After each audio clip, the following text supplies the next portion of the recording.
Om Ajnanatimirandhasya Jnananjanashalaakaya Chakshurunmilitam Yena Tasmai Shri Gurave Namaha. Shri Chaitanya Manobhishtam Sthapitam Yena Bhutale Swayam Rupa Kadamahyam Dadati Swapadantikam. Vandeham Shri Guru Shri Yuta Padakamalam Shri Gurun Vaishnavamscha Shri Rupam Sagrajatam Sahagana Raghunathanvitam Tam Sajivam Sadvaitam Savadutam Parijana Sahitam Krishna Chaitanya Devam Shri Radha Krishna Padan Sahagana Lalita Shri Vishakhanvitamscha. He Krishna Karuna Sindhu Deenabandhu Jagatpate Gopesha Gopika Kanta Radha Kanta Namostute. Tapta Kanchana Gaurangi Radhe Vrindavaneshwari Vrishabhanusute Devi Pranamami Haripriye. Vancha Kalpatarubhyascha Kripa Sindhubhya Evacha Patitanam Pavanebhyo Vaishnavebhyo Namo Namaha. Nama Om Vishnu Padaya Krishna Preshtaya Bhutale Srimate Bhakti Vedanta Swamin Iti Namine. Namaste Saraswate Deve Gauravani Pracharine Nirvishesha Shunyavadi Paschatya Desha Tarine. Jayo Shri Krishna Chaitanya Prabhu Nityananda Shri Advaita Gadadhara Shri Vasadi Gaura Bhakta Vrinda. Hare Krishna Krishna Krishna Hare Hare Hare Rama Rama Rama Hare Hare. Welcome to Bhakti Shastri course. I request all the devotees to keep their video on so that we can have more interactive session. Today we are continuing our studies, that is Unit 2, Session 2 or Lesson 2. Last class we have studied about the first part of 7th chapter of Bhagavad-Gita. Now we will be continuing from where we have stopped in the last class.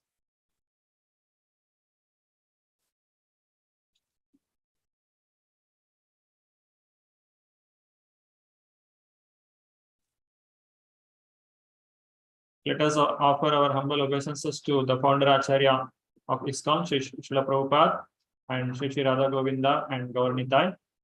By the blessings of Srila Prabhupada, let us start our class, today's class. What we did in the last class, that is a review of the first lesson, 3 main sections of Bhagavad-Gita. How Bhagavad-Gita is divided into 3 parts and how the different concepts are explained in 3 different parts are explained.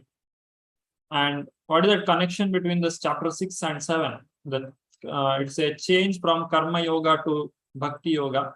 And the beginning of Bhakti Yoga is by hearing. Only one who is having asakti in hearing or asakti in knowing Krishna can hear about Krishna. So the shloka begins with Mai Asakta Mana Krishna. And one more speciality of this chapter is here Arjuna is not asking question. Krishna is directly starts speaking. And Yatatam api siddhanam kaschin mam veti tattvataha. It is very rare to find a devotee who is really interested in understanding Krishna. And examples of Krishna being the source of material and spiritual energy. Krishna explained about his energies, the 5 gross elements and the 3 subtle elements and the jiva or the soul. All these things are explained. And why a conditioned soul is called Nitya Baddha, who is eternally conditioned, and how difficult it is to come out of this material bondage and how deeply we are attached to this world. With respect to the Sanskrit in Bhagavad-Gita, that is 7:14. Then material nature defined as a divine nature. Even though it is material or it is binding us, still it is considered as divine because it is coming from Krishna. And under the guidance of, under the order of Krishna, this material energy is binding the soul or spiritual soul. Otherwise, the soul is superior to this material energy.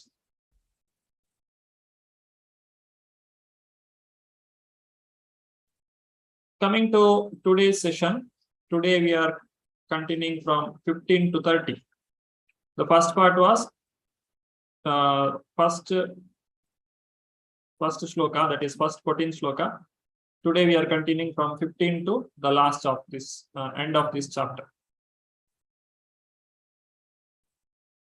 In the previous class, Krishna has told that this Maya, Mama Maya Duratyaya, Daivi Esha Gunamai, Mama Maya Duratyaya. That means the energy of Supreme Lord, which is binding the Jiva, which is binding the soul to this material world, is Duratyaya. One cannot surpass it easily. It's very difficult to escape. Now, if somebody is surrendering to Krishna, they can easily escape that. Otherwise, it is not possible. Now, coming to the surrendering process, who can surrender to Krishna and who doesn't surrender to Krishna? There are eight category of people explained here. 4 category belongs to those who surrender to Krishna and 4 doesn't surrender to Krishna. Now, first, Krishna begins with the list of people who do not surrender to him. So if you take the Bhagavad-Gita, chapter 7, text number 15. Namam dushkritino mudha prapadyante naradhama mayaya apahrita jnana asuram bhavam ashritaha. So these are the list of people who do not surrender to Krishna. Mudha, Naradhama, Maya Apahrita Jnana, and Asura. We'll elaborate on this today. So what are these mudhas? Mudha means one who is foolish, or he is considered as a donkey or ass. A person who is working day and night in his office or in his place where he has his job, but he doesn't have any time for spiritual understanding, or he is not interested in learning about the goal of life. He is compared to mudha. When we call someone for Bhagavad-Gita class, they say they don't have time. They are very busy. That means they are not interested in understanding the real purpose of life. They think that by economic development, I can become happy, and my goal of life is to become rich, to become powerful, to become famous. So in these things only they get lost. But all these things are upadhi. They all are attached to our body. They are not permanent. As soon as we lose the body, it's all lost. We should think about to gain something which we cannot gain otherwise, even by going to the heavenly planets or by doing any material activities. What we cannot get, that we should gain, which can come with us, or which can stop our these problems, janma mrityu jara vyadhi, birth, death, old age and disease. So if someone is thinking in that way, he is the really intelligent person. But these people who are foolish, they are considered as mudha or as. Why as is considered here? The as thinks that if I serve my master, I will become happy. If I have to eat grass, I have to take the load of the cloth. But if he turns his head around, there is a lot of grass around. But he is not able to locate that, or he is not able to think in that way. Just for maintaining the body, a person need not work 12 hours a day. Of course, Krishna is also telling it is not, we should not do akarma. Means you should not do completely give up the work. Akarma means devotion. One should not give up the activity completely. You cannot give up activity. Sharira yatra pichate na prasiddhed akarmanaha. In this way, a person who completely give up the activity, he cannot even maintain his body. So maintaining the body, one should work. But one should not work to so much that he has no time to think about his spirituality, the real purpose of life. Such people are considered as Mudha. And Naradhama. Naradhama means person who takes this human form of life and he does not use it for the right purpose. He is considered as Naradhama. Or a person who come in contact with the spiritual learning or the devotees, and then he gives up the devotional activity. Such people are also considered as Naradhama. That means even though he is a Nara or he is a human being, he is Adhama. He is like living like animal. One who misuses the human form of life, he will not get the human form of life once again. Mayaya apahrita jnana. These all are scholars, the scientists, the philosophers who try to go away from Krishna or take people away from Krishna by using their so-called intelligence. You can see as the people learn more and more, they say that I don't find the Lord anywhere. So it is all simply not true. Whatever injunctions given in Shastra, I'm not able to see them or I'm not able to realize them through my studies. Whatever university study I have done, I cannot realize all these things. So it is not fact. So such people are considered as Mayaya Apahrita Jnana. That means they have only gained the ignorance. They have not gained the real knowledge. Finally, Asuram Bhavam Ashritaha or Asura. Asura means, Sura means demigods. Asura means the demons. The people who give trouble to others and take pleasure in it, they are called Asura. Or all the bad qualities, those who have him, they are called as Asuris. These kind of people, these four kinds of people are Dushkritina. Now, why we need to learn all these things? What is the need of learning? We should check ourselves. Am I belonging to any of these categories? Am I a Mudha? Am I a Naradhama?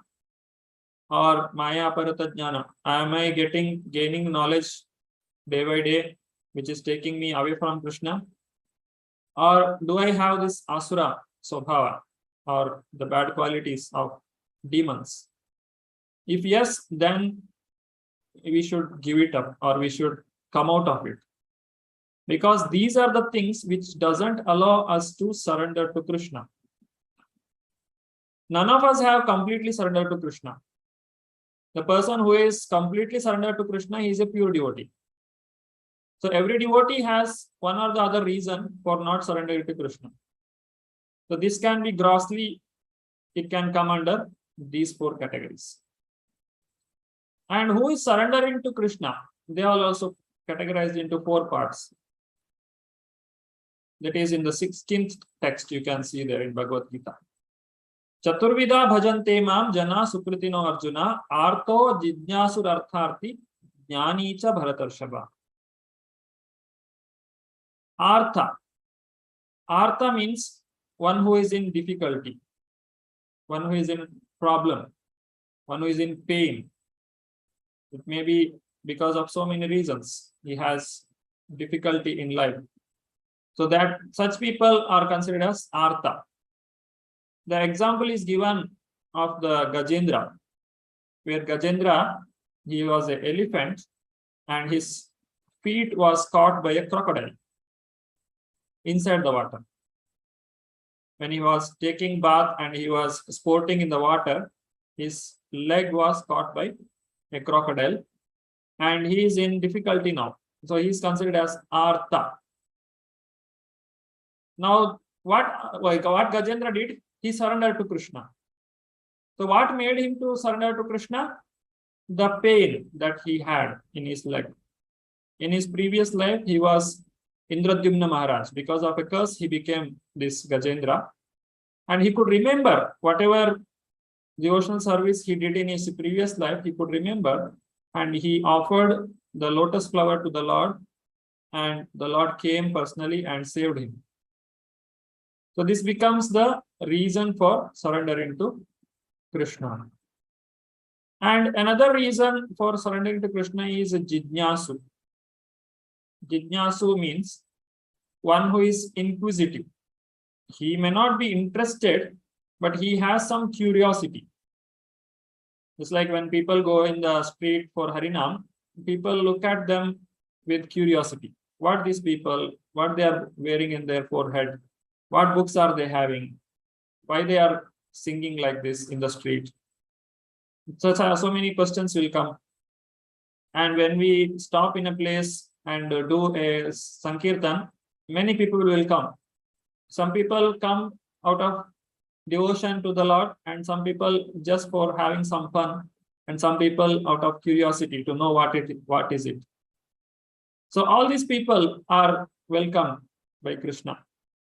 They all are surrendering to Krishna. But these all are not pure devotees. They are just the beginners. These are the reasons for coming to Krishna. Jijnasu. Next one is Artha-arthi. Artha means money or the wealth. One who is in need of wealth. It may be because of to come out of his problems. He may be in financial problem, or he may be expecting money for sense gratification, or to please someone. He is in need of money. The example for Jijnasu is the sages of Naimisharanya. They are asking the questions to Suta Goswami. This comes in Bhagavatam. Out of Jijnasa, that means curiosity, or they are inquisitive. And Artharthi, the example is given of Dhruva Maharaj. Dhruva Maharaj is a son of Uttanapada,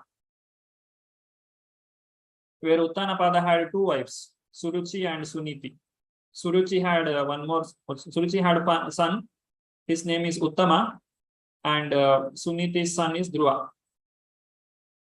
So Uttanapada, he loves his son Uttama more because he loves his wife Suruchi more than Suniti. So what Suruchi says, Dhruva, when he tried to climb his father's lap, she tells him, you can't sit on the lap of your father because you are not born of my womb. You have born from Suniti. So Dhruva Maharaj, he took it very seriously, and he wanted another kingdom which is more bigger than his grandfather. He wanted a kingdom which is bigger than Brahma. So he goes to his mother Suniti and asks. She tells, whatever you want, you ask Krishna. Then he asks, where is Krishna, or where is Lord, where is God? And Suniti, she is very humble devotee. She tells, yogis will go to forest, they find the Lord there. So by doing tapasya, you can get him. So Dhruva Maharaj gets the association of Narada Muni. As soon as the person gets ready for taking to devotional service, immediately Krishna will send the Guru.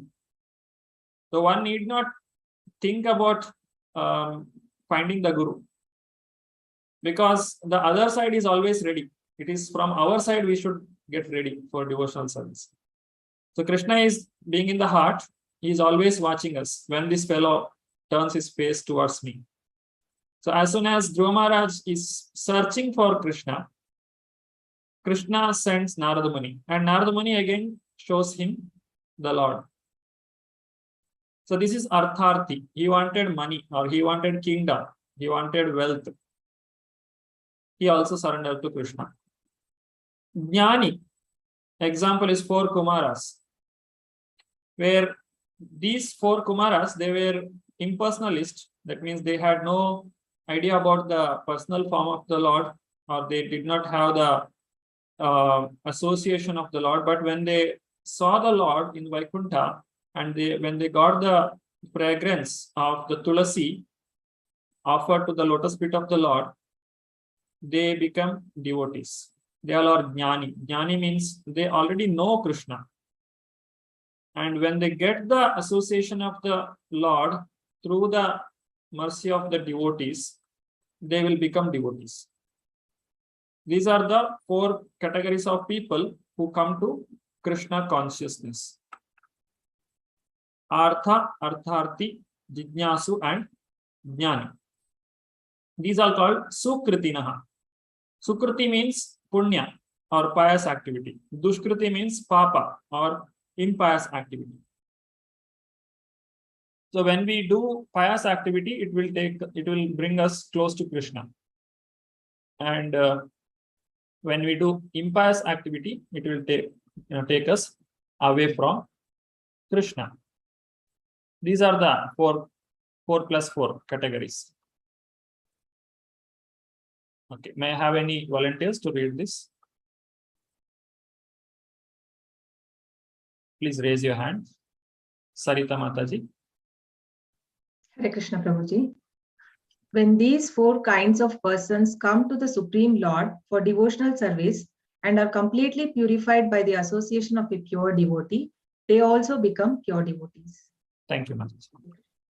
So there is a chance for these people also. They are not, even though not pure devotees, but when they come to the association of the devotees, they will also become pure devotees. That means it may be a Artha or Jijnasu, Artharthi or Jnani, anybody he may be. If he is fortunate to come in contact with Krishna, with the devotees of the Lord, then they will become pure devotee, like Dhruva Maharaj. And they will lose the reason why they came. Just like Dhruva Maharaj, when he came to Krishna, or when he saw the Lord, 400 form of the Lord, he forgot why he came. That means he don't want to gain that kingdom anymore.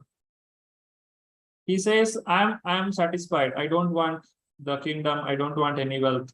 By having the vision, by having your darshan itself, I am purified. So I don't want anything more. Swamin Kritastosmi Varamnayase. I am satisfied. I don't want anything, any boon anymore. So that is a purification happens when we come to Krishna.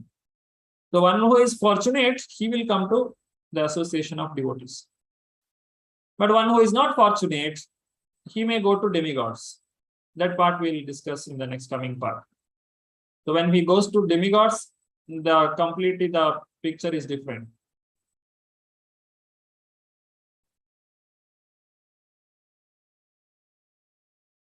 Radha Vallabi Mataji.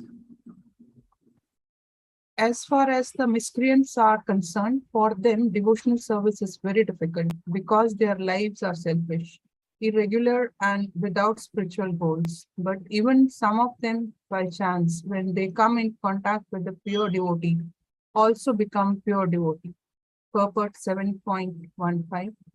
Thank you, Mataji. Prabhupada Vijay, Hare Krishna. Yes, this is also possible. What Prabhupada is saying here. Dushkritina also can come to Krishna consciousness, but it is very, very rare. And that pure devotee who is giving him Krishna consciousness is also not ordinary. He has to show a lot of mercy to him. Otherwise, it is not possible. And generally, this will not happen. Ordinary people cannot do this. To bring a Dushkritina into devotional service by giving him mercy. This is something very, very extraordinary. There is a story in Chaitanya Charitamrita where Lord Nityananda gives mercy to Jagai and Madhai. Jayanti Mataji, Hare Krishna.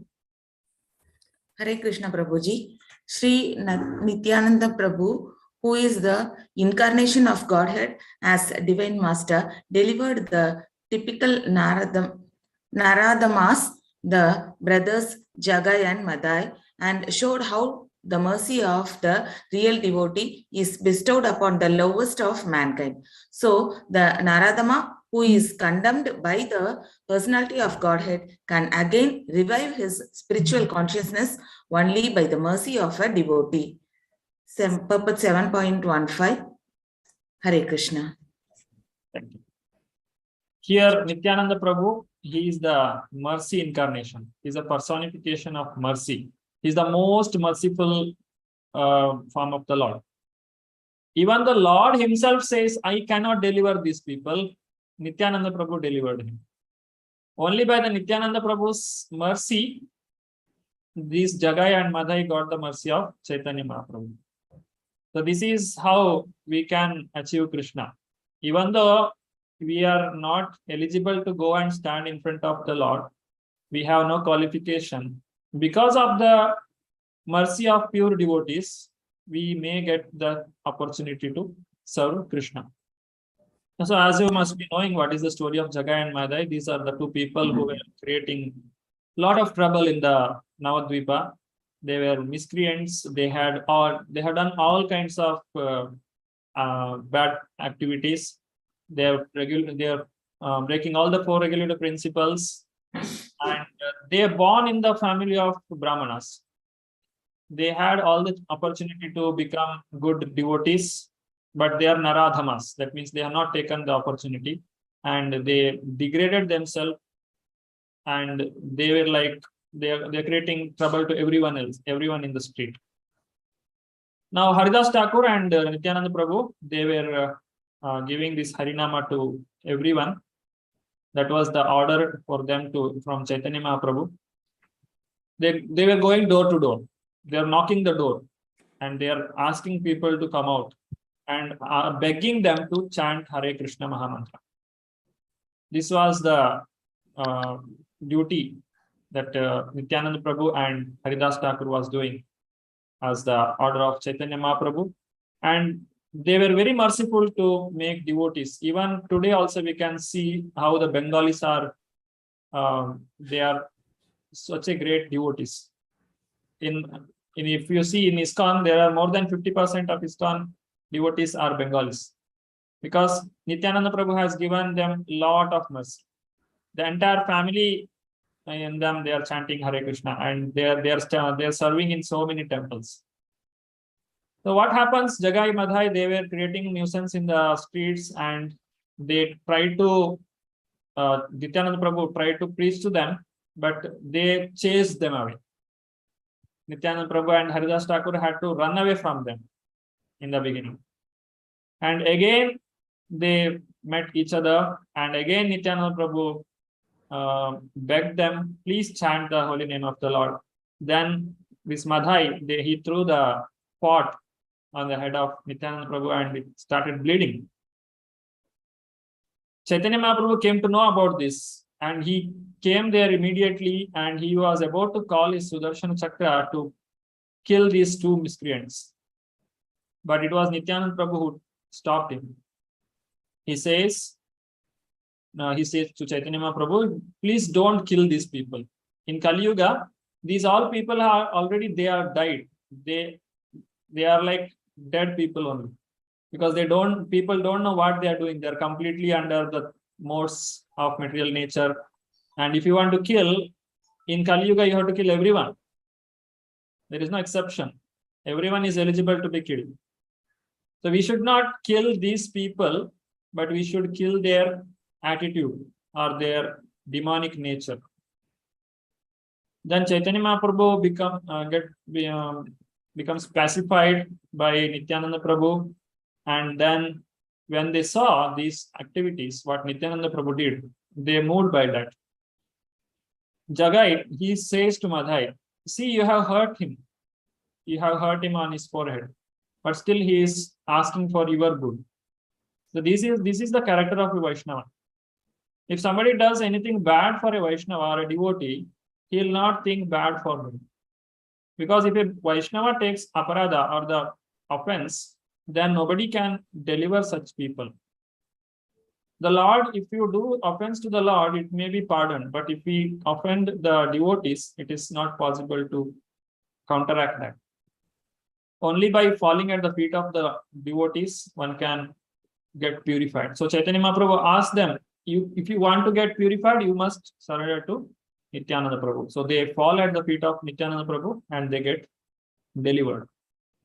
So this is the mercy of Nityananda Prabhu, where he delivered even this Dushkriti. This cannot be done by other people. It is only the Lord can do it, or the great devotees, pure devotees of the Lord can do it. This is one of the example where Dushkritina also can come to devotional service. He can also become pure devotee. Now, among these four people, who is the greatest? Anybody wants to read? Netravati Mataji. Hare Krishna. Priyo hi jnanino. Of the four orders, the devotee who is in full knowledge and is at the same time engaged in devotional service is, the Lord says, the best. By searching after knowledge, one realizes that itself is different from his material body. Purport 7.17. Hare Krishna. Thank you, Mataji. In the picture, you can see there are four people who are surrendered to Krishna and four people who do not surrender to Krishna. So this is Artha. This person is in difficulty. He has two children and he has some bodily defect and he is not able to earn. So he is praying to Krishna. And there is a Artharthi. He is in need of money and he is in tension. And this is Jidnyasu, one who is inquisitive. What is this Krishna consciousness? He's just thinking about it. And finally, this is the Jnani, one who knows and knowingly he takes to Krishna consciousness. And these are the four people who do not surrender. So among all these four people, Jnani is the best. That is the opinion of Krishna, because Artha, that means one who is in distress, if the distress goes away, he may give up his devotional service. This we can see when some people come to Krishna consciousness, they come to regularly to the temple and they start chanting, and whatever so-called difficulty or the problems in the life, it will go away. They become more and more free. Then they will gradually stop coming to temple and they will gradually stop their devotional activities. That is Artha. Or Artharthi, he will have a kind of business with the Lord. If I get this much profit, I will give this much to you. So see, this kind of people, there is no real devotion to the Lord. And Jidnyasu, he is coming out of curiosity. He may or may not take. There is not 100% chance that he will take to Krishna consciousness. There are chances, but it is not guaranteed. Because once his curiosity is gone away, he will go away. Just like in the street Harinam, when we go to Hare Krishna Mahamantra, when we do the Kirtan, people come in the beginning, but after some time, everyone will not stay back. Some people just come for a few minutes, they'll be there, and then they'll go away. Because they just wanted to see what is it, that's all. That is Jidnyasu. But Jnani means he knows what is Krishna. And he is only searching for the Lord. And he is finding the ways to surrender to the Lord. So he is the one who is going to stay back, or one who is continuing his devotional service. So this kind of Jnani is considered as really intelligent, and they are the best that Krishna is speaking. Continuing further, Sarita Kapoor Mataji. Hare Krishna Prabhuji, Dandat Pranam. Priyo hi jnaninyo, 7.17 to 1.8. But out of them, he who is in knowledge of the absolute truth and free from all material desires becomes a really pure devotee of the Lord. Purport 7.17. Thank you, Mataji. When the person is in knowledge, a jnani, knowledge of the absolute truth, then also he is free from the material desires, then he is eligible for coming to Krishna consciousness. or he becomes a pure devotee of the Lord. Shri Hari Priya Mataji.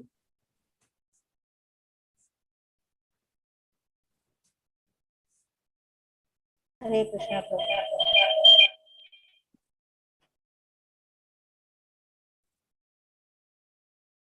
But Priyo hi Jnani no. 7.17 to 18. But the devotee in full knowledge is considered to be very dear to the Lord because his only purpose is to serve the Supreme Lord with love and devotion. Purport 7.18. Thank you, Mataji. All glories to Srila Prabhupada. Hare Krishna. Hare Krishna. Here in the text, if you see, Udara sarva evaite jnani tvatma vimata astita sahi uttatma mamevanuttam amgatim. So in the Mataji, please mute the. Okay. So in this, you can see one who is really Udara. Udara means one who has a good intelligence. He will take to the Krishna consciousness, and he knows about the devotional service to the Lord, and he actively participates in the devotional service, and he will become the devotee of the Lord. With love and devotion, both are needed. So they will achieve the perfection.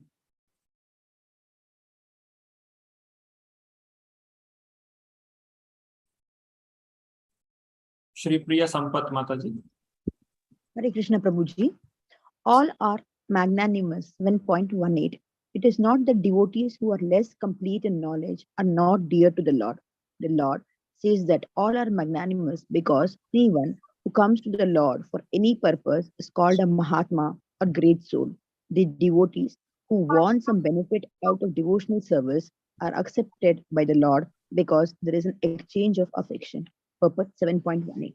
Hare Krishna Prabhuji. Hare Krishna Mataji. Anyone comes to Krishna, he is great. Either he comes to for Artha or Artharthi or Jijnasu or Jnani.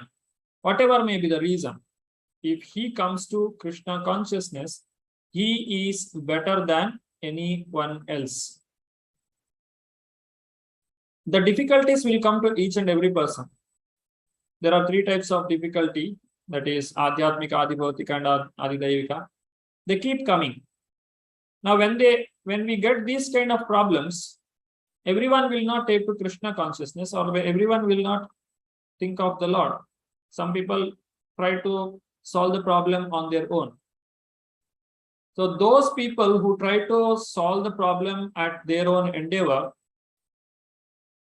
the people who come to Krishna consciousness, among these two, those who come to Krishna or come to the Lord for asking help for whatever reason it may be, they are considered as good. One who is not coming to Krishna, they are not considered as good, or they are not considered, they are not coming under this Sukritinaha. That means they have done the pious activity. A person who has done pious activity, or whether he has association of the person who has done pious activity, he will only take to Krishna. Otherwise, if you see, if you ask a drunkard, why do you drink? He says, when I am very sad, I just want to forget, so I will drink. And when he is very happy, that also he says, when I am very happy, I just want to enjoy happiness, so I'll drink. So in both cases, he gets a reason for sense gratification. So he'll not think of Krishna either when he is happy or when he is sad. But that means, see, when the difficulty comes, if we are having the tendency to go to Krishna, that shows that you are pious or you have done Sukriti. So all these people who come to Krishna, they are dear to Krishna. It may be Artha or Artharthi or Jijnasu or Jnani. It is not only Jnani is the dearest to Krishna, but Jnani is the best among all the four. But it is very rare to find such people. Deeparani Mataji.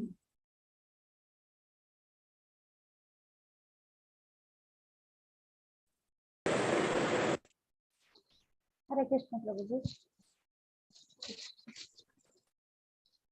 Yes, madam. Bahunam janmanamante jnanavan mam prapadyate vasudeva sarvam iti samahatma sudurlabha. Yeah, read the Hare part. Krishna. Yeah, translation. After many births and deaths, he who is actually in knowledge surrenders unto me, knowing me to be the cause of all causes and all that is. Such a great soul is very rare. Bhagavad-Gita 7.19. Hare Krishna. Hare Krishna, madam. Thank you. So when we say about this Sukratina, one who surrendered to Krishna, they are very, very rare to find. Jnanavan mam prapadyati. The after many births, bahunam janmanam ante, at the end of taking so many births, jnanavan mam prapadyate. Somebody will come to me, knowing me to be the cause of all causes. Vasudevam sarvam iti. Sa mahatma sudurlabha. Durlabha means very, very rare to find. Durlabha means rare. Sudurlabha means very, very rare to find such a person who comes to surrender to Krishna. Even after coming to Krishna consciousness, we try to adjust the material things on our own. So that means we have the tendency to control the material world. Still, it is there within us. We are not completely surrendered to Krishna. So it is very, very rare to find such a person who is completely surrendered to Krishna. Shri Sureshwar Priya Mataji. Hare Krishna Prabhuji. Jnanavan mam prapadyate. He realizes the material world to be perverted reflection of spiritual variegatedness and realizes that in everything there is a relationship with the Supreme Lord Krishna. Thus, thinks of everything in relation to Vasudeva or Sri Krishna. Such a universal vision of Vasudeva precipitates one's full surrender to the Supreme Lord Sri Krishna as the highest goal. Purport 7.9. Srila Prabhupada ki jai. Hare Krishna. Now, what is the vision of this surrendered soul? He will see everything in relation to Krishna. Sthavara Jangama Dekhe, Na Dekhe Taramurti, Sarvatra Haya Nija, Ishta Deva Spurti. Whatever he sees, he will see Lord in that. So, whenever Prabhupada saw the Western world, he thought, or he made a plan how to use all these things in the service of the Lord. He used everything, whatever available, whatever facility available, everything in the service of the Lord. He used the printing presses for printing the books. He used the dictaphone for dictating the books, the purports, whatever we are reading now, it is all dictated by Srila Prabhupada and it is typed by his disciples into a book. So he used everything. He used the aeroplanes to go around the world 14 times and spread Krishna consciousness. He used these big skyscraping buildings, the big buildings, in making into temples, and all the facilities, whatever the music, whatever present, he used it for spreading Krishna consciousness. So anything the devotee sees, he will make it into the opportunity for serving Krishna.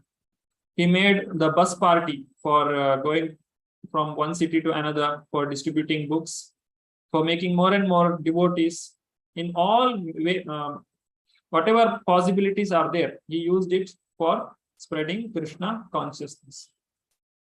So this is a sign of a devotee. He is a fully surrendered devotee. Vasudeva Sarvamiti. That means he sees the Lord everywhere. It doesn't mean that seeing the Vasudeva everywhere means I see this computer now, I don't see the computer now, I see Krishna. That is not the meaning. Now, if you see the computer and if you use it, or if you know how to use it in the service of the Lord, then that is Vasudeva Sarvamiti. Use everything, each and everything, whatever you have in the service of the Lord, then that is how the devotees see Krishna everywhere. Anybody like to read this?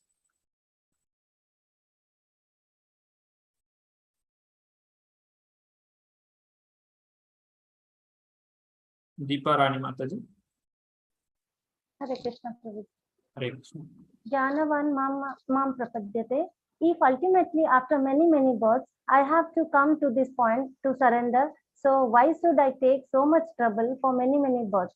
Why not immediately? So if we take up this principle, this intelligence, then God is realized in 1 second. But if you don't, then go on with research work for many births. Bhagavad-Gita 7.10. New work, October 12, 1966. Thank you, Mataji. Hare Krishna. Hare Krishna. Now, either you hear the conclusion of the Shastras from a devotee, or you try by yourself. Both are possible, but one who learns by hearing, he is more intelligent. If you try yourself to come to the conclusion that Vasudeva Sarvamiti, that is surrendering to Krishna, is the only way to get out of this material world, it takes so many births. And it is not possible. Almost it is not possible. That's why we are called as Nitya Baddha. But if we just hear the instructions of spiritual master and just follow whatever instruction they are giving by seeing the good examples, you can see so many people have surrendered to Krishna and they made their life successful. And if we make the decision, then we can also see the progress in our life as well. So why not take this seriously and finish this business of struggling in the 3 modes in this one life itself and go back to Godhead. So he is more intelligent than a person who is taking so many births and who is trying to understand the Lord by his intelligence only without taking the shelter of the devotees. Now, this 7th chapter is divided into different sections. First 3 texts, they are talking about knowing Krishna in fully by hearing about him. That is the importance of Shravana. Then next 4 to 12 is about knowing about the energies of the Lord, because when we learn about someone, we will remember them easily. Then 13 to 14, the 3 modes are controlled by Krishna, and these 3 modes are controlling us. So by surrendering to Krishna, we can escape the bondage. Then 15 to 19, there are 4 kinds of people who do not surrender and 4 kinds of people who surrender to Krishna. These things are explained. Then now, in the next session, we are going to study where these demigods stand. What is the importance of worshipping demigods? Instead of going to Krishna, if we go to demigods, and why we go to demigods is the first question. And what happens if you go to demigods? The bewilderment of the living entity and knowledge of Krishna. Now, okay, if we go to Krishna, there is one problem with Krishna. He will not give you what you ask. He will give you what you want. That is the difference between demigod and Krishna. If you go to father and ask him, give me 500 rupees. The father will ask, why you want 500? But if you go to your uncle and ask, uncle, give me 500 rupees. He may give you directly because he is giving you lovingly, but he may not think why you are going to, for what purpose you are using. So when we go to Krishna, just like Dhruva Maharaj, when he went to Krishna, Dhruva Maharaj got the vision of the Lord, and also he got the purification of the heart. So much so that he just forgot the very purpose of his doing tapasya, or he just gave up the idea of becoming the king or gaining the kingdom.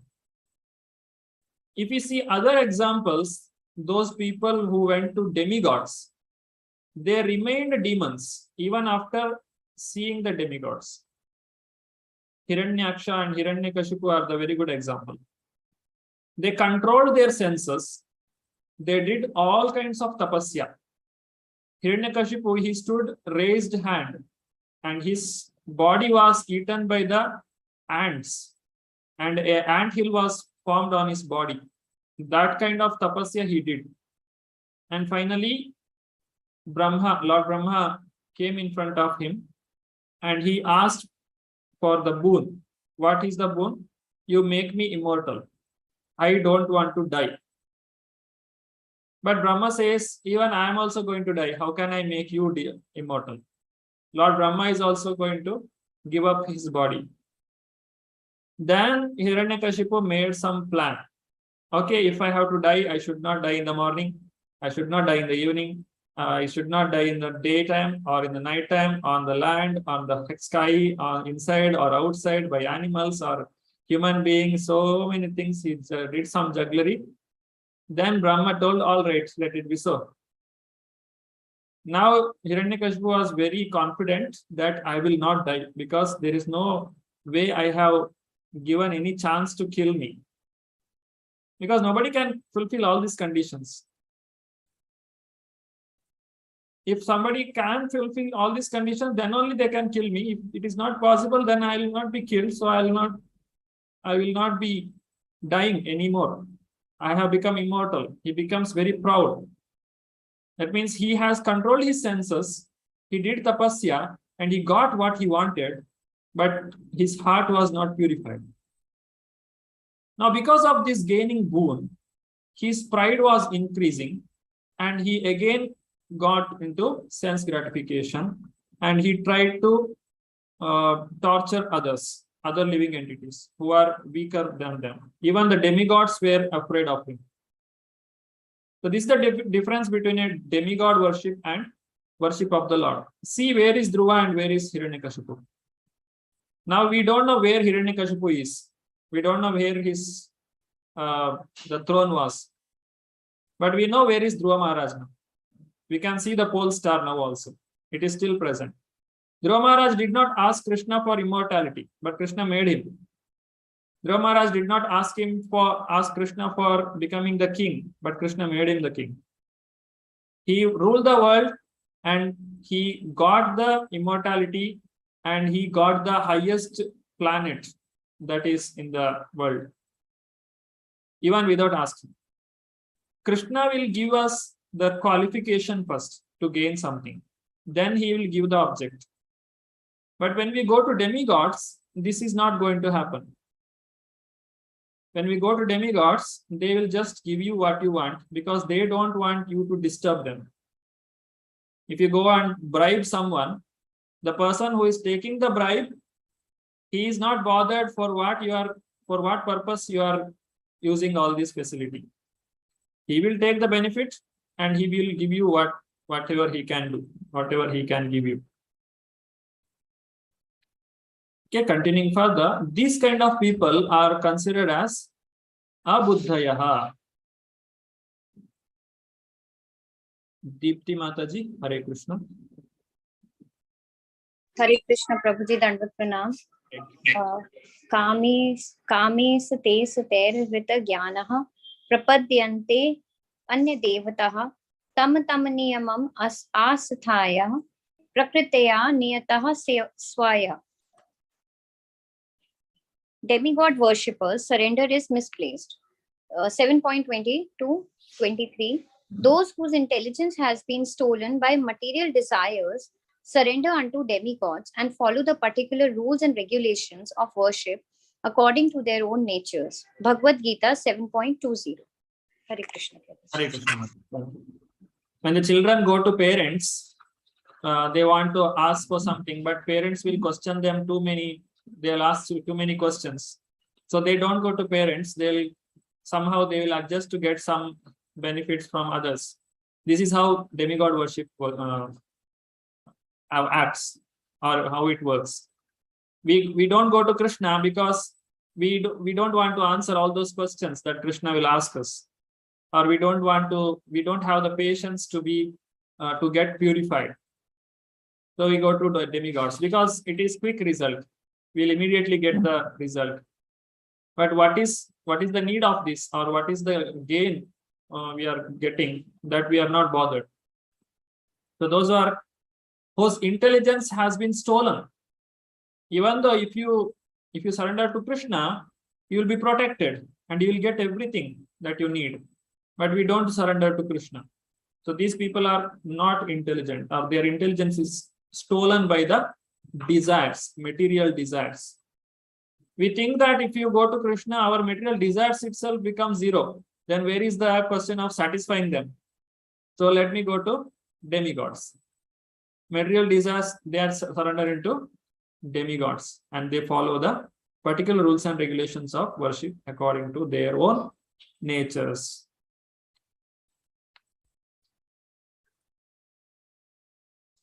Now here is exercise. Read verses and purports to verses 20, 21, and 22. Is Kamaisthaiste Jnana and Yo Yo Yam Yam Tanum Bhakta, then Sa Taya Shraddhaya Yukta. These are the three texts you have to read, the purports. Find reasons why demigod worshippers considered to be deprived of knowledge. Why they are considered as unintelligent people. This is the question. So you have to answer this question. What are the reasons that you can find in these three texts to say that the demigod worshippers are deprived of knowledge? Hope everyone got the question. Now there are 21 people. Shall we make 4 groups? Is it okay, Murali Prabhu?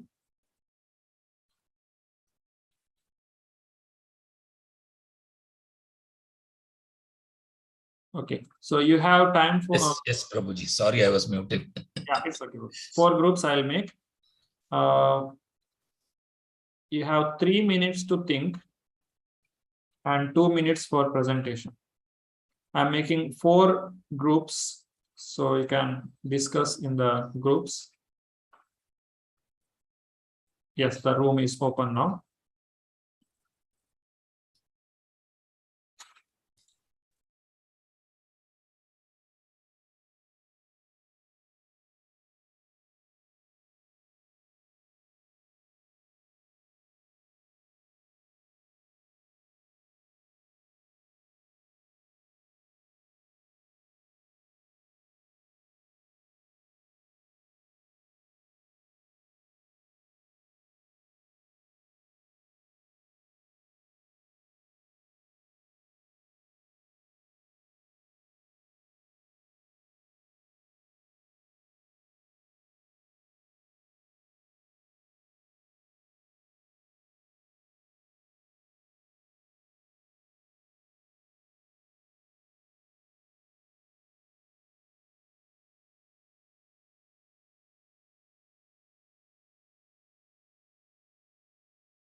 Okay, welcome back. You can give the attendance. It's already shared in the chat box by Murali Prabhu. Yeah, please raise your hand. Those who are going to answer. 4 people from each group can present their views. Yes, we'll start with Dipti Mataji. Hare Krishna. Hare Krishna, Prabhuji, Dandavat Pranam. Yes, Prabhuji. So, Prabhuji, what we have discussed is that the reasons why demigod worshippers, they are deprived of knowledge is because they have lost their spiritual sense. When they take the shelter of demigods, it is only because they have not yet spiritually elevated. So they are still not onto the transcendental platform. Not only that, they always seek immediate fulfillment of their desires. So that is the main reason. Even if we mention that, okay, you will be able to get the desires, even if you will be able to achieve what you want from Lord Shri Krishna, but it would take time, they won't really be inclined towards it because they want the immediate fulfillment. And the main reason is, as you mentioned that, the main reason is they want the fulfillment of the material desires because their desires are materialistic. So this is one of them. And the other reason is that they are always in the, it is because they are in the lower modes of the material nature. That is the ignorance and passion. These are a few of them. And not only that, they do not understand that even the demigods are not independent. They are also subordinate to the will of the Supreme Personality of Godhead. And they are parts and parcels of Lord Shri Krishna. And whenever they fulfill any desires, they cannot do it without the permission of the Lord. So whenever they are doing it, they are only doing it because Lord Krishna wants it to be delivered to us. And whenever but this is a key thing which demigods never forget. So whenever we seek anything from the demigods, it is always on the material platform. Whereas whenever we seek anything from Lord Shri Krishna, it is on the spiritual platform. And yes, Prabhuji, because demigods, they are the authorized administrators, and they have been directed by Lord Shri Krishna to help us fulfill our to provide us all the facilities as requested, so that there can be mutual exchange of the offerings as well between the demigods and the living entity, so that everybody, both of us can both of us can be satisfied and live peacefully. But this is something which is not followed. And yes, Prabhuji, these are a few critical points that we have tried to mention and cover, that they usually ask for the material benefits. And yes, Prabhuji, that's it. Thank you, Prabhuji. Thank you, Mataji. Hare Krishna. Hare Krishna, Prabhuji. Kiruba Prabhuji, Hare Krishna.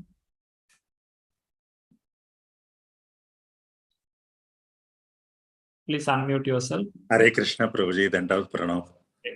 So when we compare this with our day-to-day life, all these purports, what they convey is like when we work in a company, we can approach the line manager quickly, where we report daily to him. So he can sanction some permissions, some late comings, some time off, some in-loose like that. So these line managers are actually demigods. They cannot give us the benevolence or the renunciation or to achieve benedictions or spiritual purification, etc. They can give some immediate resolutions to solve our problems. Yes. So even these demigods, the line managers, are controlled by the general manager of the company. So the Supreme Personality Godhead is Sri Krishna, who is within the heart as Super Soul, who controls every living entity. So even we have the desire materialistically to approach the demigods, even that also sanctioned and controlled and achieved through the approval of the Supreme Personality. So once we understand that, we realize that, then there is no point in approaching the line managers, the demigods, and following some irregular rules, regulations to achieve these quick results. Instead, we can stay focused in the higher levels to achieve the promotions in the year end, to go to the next level. So that should be our intentions. This is what I understand, Prabhuji. Thank you very much. Hare Krishna. Netravati Mataji. Hare Krishna Prabhuji. The less intelligent people will be having small desires because of lust, and they'll not understand this will be the impediment for reaching back to Godhead. Because they are in the mode of passion or ignorant, they'll not even know that they are not a pure devotee of Lord. They'll not be able to surrender. And henceforth, what happens, they'll try to follow the Vedic recommendations like Prabhupada says, Rupam Dehi, Dhanam Dehi, Yasho Dehi, that Dehi, this Dehi and all. So what happens when they are going there without the knowledge that Supreme Personality of Godhead is sitting in the heart of even demigods as a super soul, and only by the permission of the Supreme Personality of Godhead, they'll be able to reward something for the person. So failing to understand, so he will try to surrender to the demigods.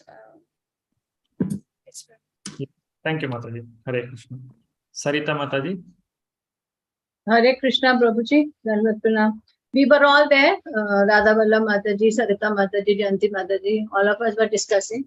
So this is, he tried to differentiate like what is a pure devotee and what is not. A pure devotee will not have any desire only except to know the God.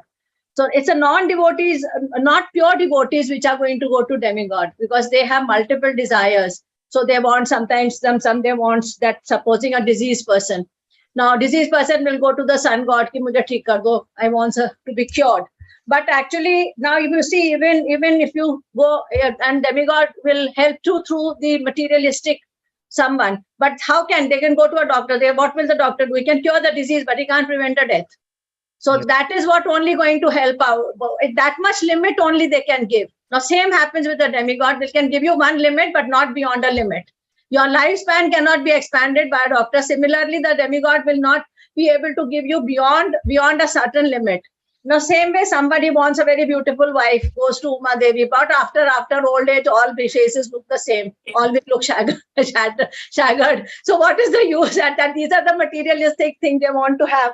Then supposing somebody then want to pass an exam, top an exam, go to Mata Saraswati Ma. We've all done it. We've also gone, Prabhuji, or during our colleges, we've also go to Saraswati Ma. That was the only way we used to pray. So obviously she gave us, we are thankful to, but I think so now at this stage, what we learn is what is the ultimate knowledge we should go for.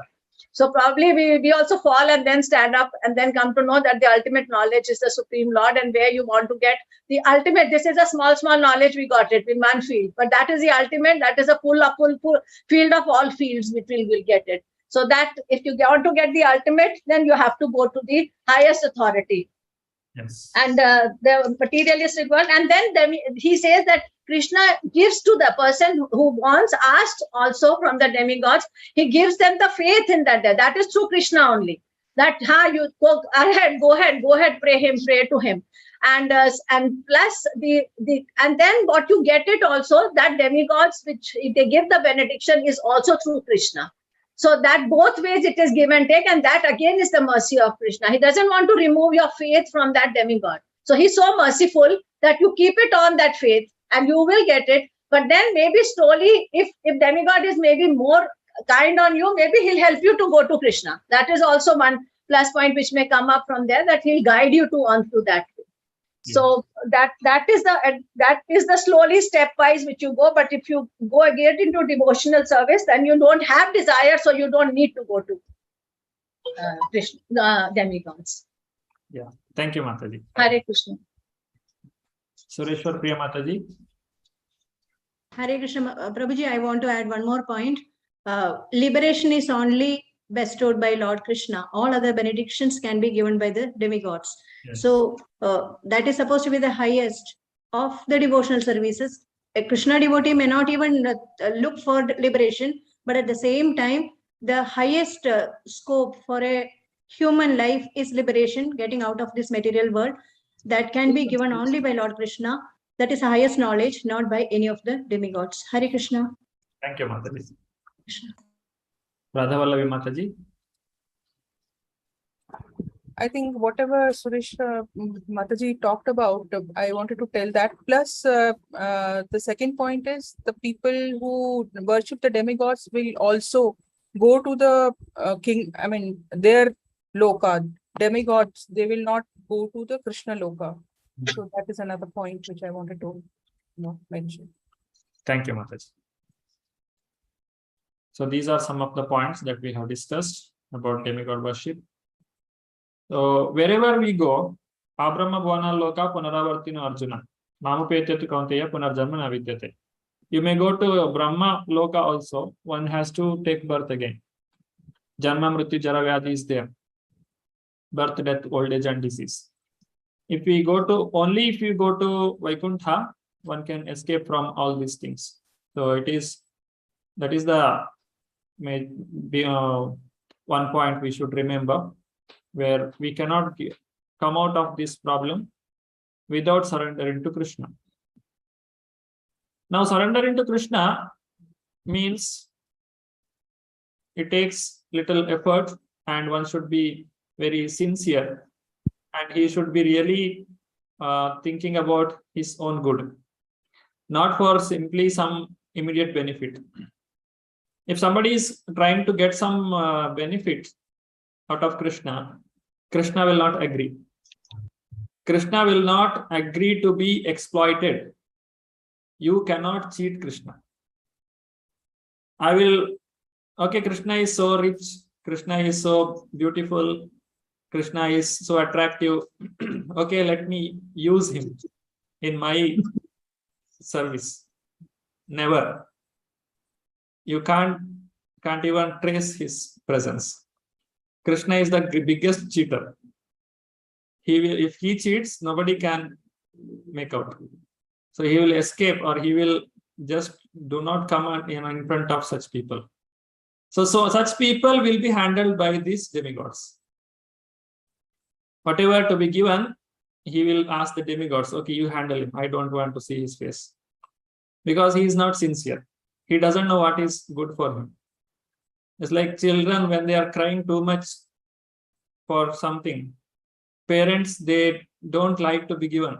So they will send to the school and they tell the teacher, he is very adamant. He doesn't listen to me. You handle him. Because parents, they don't want to beat the child. Because of love, they don't beat, or they don't scold much. And that affection towards the child, it will not allow. But teachers, it's not like that. For them, there are some 50-60 students, and you are one among them. But for parents, you are one or two. So that affection is more. The demigods, they will beat you. They'll give you what you want, and they will allow you to enjoy the suffering. Okay, you want this? Okay, take this. And you get the reaction.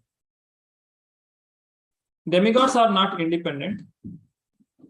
The Paramatma is present in each and every person, even for demigods also. They have some higher kind of body, but they are also guided by the Paramatma. When we worship some demigod, the demigod also has to be guided by the Paramatma. Unless the Lord gives them the hint that this person is worshipping you, they cannot understand, or they cannot make out. They cannot give any benediction. With the permission of the Lord, with the guidance of the Lord, the demigods will give us the benediction, which is temporary. And these people are considered as this Alpa Medasa. That means they have very little intelligence. And there is a list of worshipping demigods. Whatever you want, you will get. Either you want good health, you want wealth, you want fame, education. Everything is available by worshipping the demigod, which are not permanent.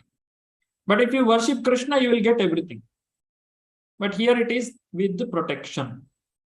He will give you everything, provided you are qualified to have it. Akamo sarvakamo va mokshakamo udaradi. Tivrena bhakti yogena yajeta purusham param. In the Srimad Bhagavatam, there is a list of demigods. Bhagavatam tells you which demigod you have to worship for gaining what. All the list is given. But at the end, this is told. Akamo sarvakamo. Either you have all the desires, or you may not have any material desire, or moksha kama. You may be having the desire for liberation. Tivrena bhakti yogena yajeta purusham param. As soon as possible, with intense devotion, you should surrender to Krishna. You will get everything there itself. You don't have to go to any demigods.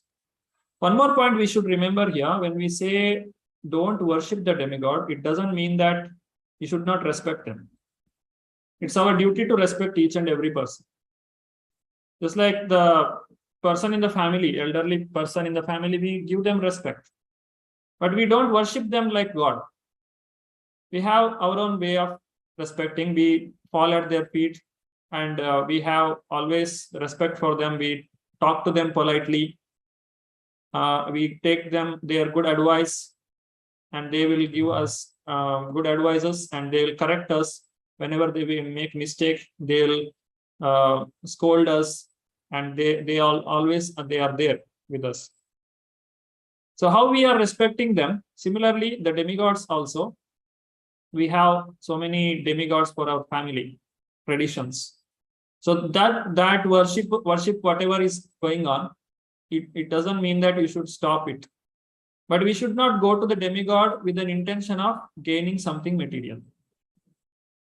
Every family will have their own way of offering to the demigods.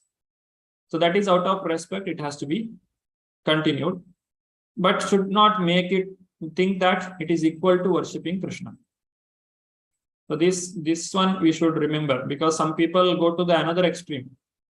Okay, demigods they are not demigod, or they are not worshipable. They don't need any respect, and they are also appointed by Krishna. They all are devotees of Krishna. So it is not, we should not disrespect them. We should understand their position. They are very, very great devotees of the Lord, and they are qualified. Because they are qualified, Krishna has given them the position or the responsibility. So with the due respect, we should deal with them. And we should not go there and ask for material benefits. That is the only condition. Radha Vallavi Mataji, you want to add something? No, I just wanted to, because you answered that question. See, many of us in the families, they have been worshipped Lord Shiva, Lord Durga, Goddess Durga, Goddess Saraswati. So you cannot take that from the tradition out. While Krishna is the supreme personality of the Godhead. Now, how do you deal? Because at times there are elders in the family, and you don't want to hurt them, because now you have started just thinking in one direction. So how do you deal with it? You have answered that, but maybe if you can throw some more light on that, so that you don't hurt their feelings also, and that you don't do offense to the demigods. Yes, we should convince them. First of all, we should know what we are doing. With proper respect, we can attend the program, the function, the yearly annual festival, whatever happening. But at heart, we should know that this is a demigod who is appointed by Krishna, who is taking care of this material world. The greatest problem is between the Lord Shiva, because we think, we know that Lord Shiva is the Mahadeva, Shambhu. The Lord Shiva and Krishna, there is no much difference. Lord Shiva is like a curd, and Krishna is like milk. Kshiram yata dadhivikara vishesha yogat sanjayate nahi tata pratagasti hetu. Ya shambhutamapi tata samapaiti karyat govindamadi purusham tamaham bhajami. Brahma Samhita says this.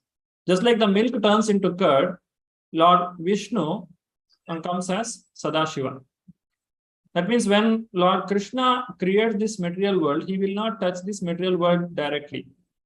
He comes as Lord Shiva, and Durga Devi is this material energy. So Durga is our mother, Lord Shiva is our father of this material body. They are the in charge for this entire creation.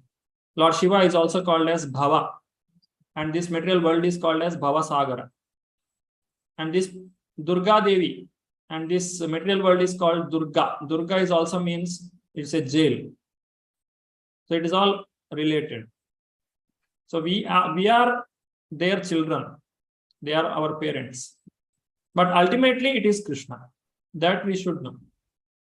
And we should avoid certain kinds of worship where we should not break the 4 regulative principles, because certain places they do bali, the killing of animals, such things we should not involve ourselves. But otherwise, we should give due respect to them. Is that okay, Mataji? Yeah. Okay, let us have a kirtan break. I forgot immediately after the break, discussion we should have. Yes, Mataji. Netravati Mataji, who is going to? Hare Krishna. Yeah, please, Mataji. Sarita Mataji. Hare Krishna Prabhuji. One second, please. Yeah. Radha Mataji's question. Okay. Hare Krishna. Because now we were talking about now demigod worship and Lord Shiva. So you were mentioning about Sadashiva, and Sadashiva is coming in this spiritual platform. But what about Shivaji? Will you relate Sadashiva and this Shiva in this material world? Yeah, this is another more detailed way of understanding. This we'll discuss later, Mataji. Okay. Okay. Who is taking in charge of this material world? He comes here as 11 Rudras. Okay, Prabhuji. Later on. Later on. Okay. Thank you so much. Yes, thank you. Hare Krishna. Wow.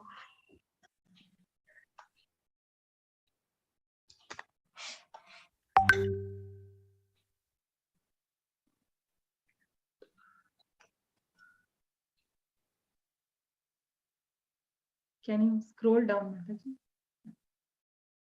Yeah. Hare Krishna. My voice is audible? Yes. Yes, Mataji. Yes, Mataji. Okay.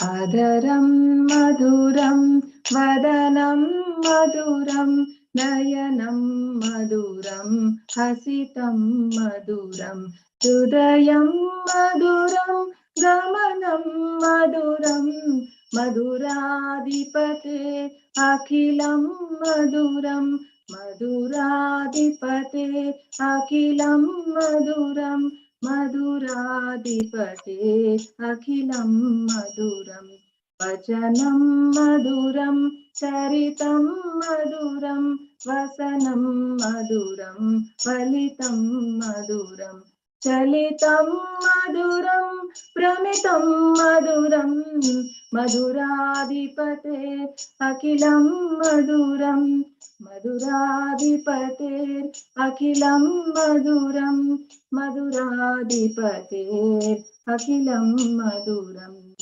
Venur Maduro Renur Madura Panir Madura Pado Madura Nrityam Maduram Sakyam Maduram Maduradipate Akhilam Maduram Maduradipate Akhilam Maduram Maduradipate Akhilam Maduram Pitam Maduram Pitam Maduram Bhuktam Maduram Suktam Maduram Rupam Maduram Tilakam Maduram Maduradipate Akhilam Maduram Maduradipate Akhilam Maduram Maduradipate Akhilam Maduram Karanam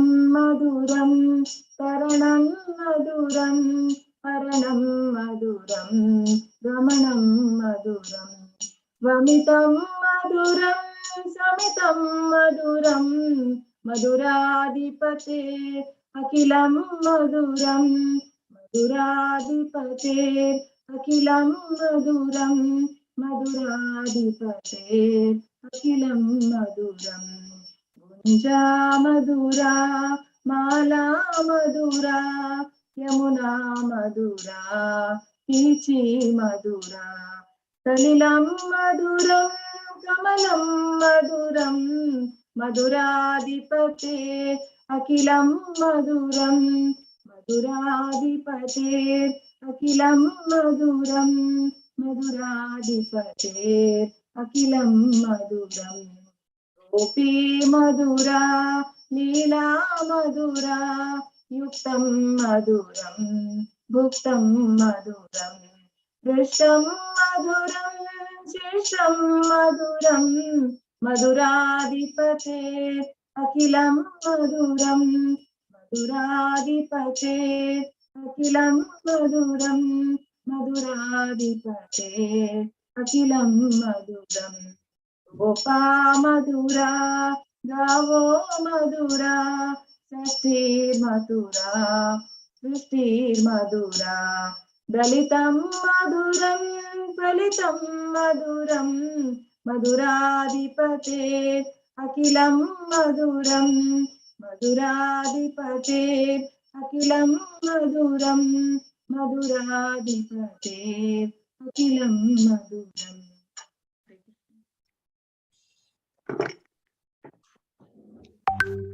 Translation. His lips are sweet, his face is sweet, his eyes are sweet, his smile is sweet. His heart is sweet, his walk is sweet. Everything is sweet about the Lord of sweetness. His words are sweet, his character is sweet, his garments are sweet, his navel is sweet, his movement is sweet, his wanderings are sweet. Everything is sweet about the Lord of sweetness. His flute is sweet, his dust is sweet, his hands are sweet, his feet are sweet. His dancing is sweet, his friendship is sweet, everything is sweet about this Lord of sweetness. His singing is sweet, his yellow dress is sweet, his eating is sweet, his sleeping is sweet, his form is sweet, his tilaka is sweet, everything is sweet about the Lord of sweetness. His activities are sweet, his liberation is sweet, his thieving is sweet, his loving sports are sweet, his offerings are sweet, his peacefulness is sweet, everything is sweet about the Lord of sweetness. His Gunjamala is sweet, his flower garland is sweet. His Yamuna is sweet, his ripples are sweet. His water is sweet, his lotus are sweet. Everything is sweet about the Lord of sweetness. His gopis are sweet, his pastimes are sweet, his meeting is sweet, his food is sweet, his happiness is sweet, his etiquette is sweet. Everything is sweet about the Lord of sweetness. His covered boys are sweet, his cows are sweet, his herding stick is sweet, his creation is sweet, his scrambling is sweet, his fruitfulness is sweet, everything is sweet about the Lord of sweetness. So this is Sri Madhurastakam by Vallabhacharya. Hare Krishna. Hare Krishna, Mataji. Thank you. Do we need a break? Anybody wants break or shall we continue? Please continue. Okay. Only a little portion is remaining. Okay. Okay. So, Prabhuji, I have one doubt. yes, Mataji. Prabhuji, just this comes to my mind. Like we say that we have to, like we cannot go directly to Krishna. That's why we go through spiritual master, right? We have to. Yeah. But by that same thing, we cannot go through demigod because they are also devotees of Krishna. Yeah. You can't go to spiritual master also with material desires. If you say, go to spiritual master, my leg is paining, can you do some mantra and cure it? That is also offensive. If you don't do this to demigods, and if you go to demigods and ask, can you give me pure devotion to the Lord Krishna? That is also correct. Okay. Gopis have prayed to Lord Shiva to get Shiva, Lord Krishna as their husband. That is correct. If you consider demigods as your spiritual master or a guru, then that is correct. And if you take guru as your demigod, then that is also wrong. Okay. So basically, a supreme goal should be Krishna, then it is fine. Yes. Yes. Thank you, Prabhuji. Hare Deepti Mataji, Hare Krishna. Hare Krishna, Prabhuji, Dandavat Pranam. Prabhuji, Mataji just had this question, so even I have one doubt. Yeah, I would like to clarify that, Prabhuji. Yes, Mataji. So Prabhuji, actually, I mean, I'm in India now. So I visited my in-laws place, and here they give us, they soak Rudraksh in the water and then they give that to drink. And then, so Prabhuji, the point is why I'm asking this is, when I was drinking that is, they always say, okay, you should drink it because the Sawan month is going on and it will help to keep away the diseases. And initially the first thought that came to my mind was, okay, this is what I'm looking for is like, okay, I don't want to keep away the disease. I mean, the intention of drinking that was not to keep away the disease, but just to offer respect that, okay, it is from Rudraksh and it that is I mean, it is always associated with Lord Shivji. So I mean, that's why. But ultimately that a very simple thought, I mean, a very minute thought comes to the mind. Okay, even in this world, we are really not free from the materialistic desires, and just to ensure that, okay, we'll stay healthy, we will drink it. So such kind of confusions always come, and even though we think, okay, we want to respect everyone, we really don't want to disrespect anybody, but we understand, okay, the ultimate goal is, it is coming from Lord Shri Krishna, and we really want to offer our respects to everyone. So this always clashes. I mean, there are times when such kind of conflicts come when they arise, Prabhuji. This is like out of etiquette you should follow. Devotees also should know social etiquettes. They should, like a small child comes, today is my birthday, can you please take this sweet? You don't ask the child whether have you offered this to Krishna. Right. You're asking. Please accept it. But you may or may not eat it. You can accept it. Yes, Prabhuji. That's true. Okay, if it is not breaking your regulative principle, not making any harm to your devotion or your sadhana, then such things are occasionally, it is acceptable, and make sure that you give back something to them.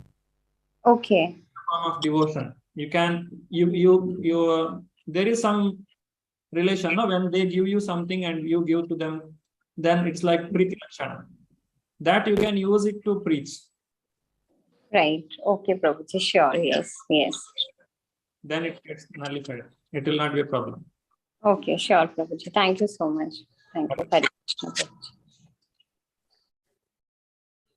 Okay, further continuation.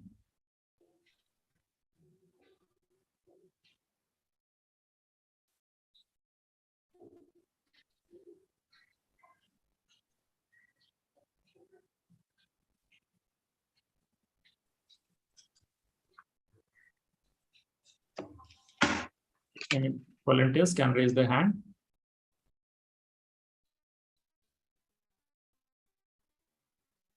Netravati Mataji. Hare Krishna, Prabhuji. Hare Krishna. 7.2023 Demigod worshippers surrender is misplaced.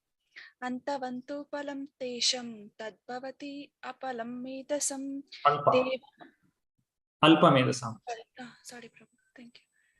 Tadbhavati alpa medasam devan deva yajo yanti madbhakta yanti mamapi. Yeah, thank you, Mataji. Hare Krishna.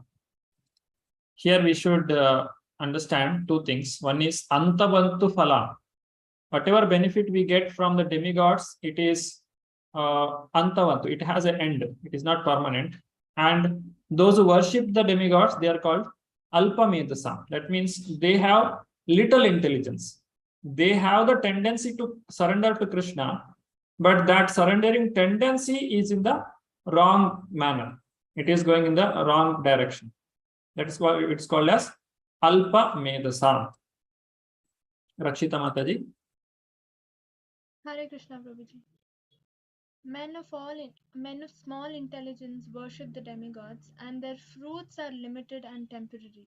Those who worship the demigods go to the planets of the demigods, but my devotees ultimately reach my supreme planet. Hare Krishna. Thank you, Mataji. So here, those who are having Alpa Medasa, they are called, they are the demigod. worshippers. Okay, anybody else want to read? Radha Vallavi Mataji. Within this material world, the planets, the demigods, and their worshippers are all perishable. Therefore, it is clearly stated in this verse that all results achieved by worshipping demigods are perishable, and therefore such worship is performed by the less intelligent living entity. Purport 7.23. Srila Prabhupada ki jai. Hare Krishna. Hare Krishna.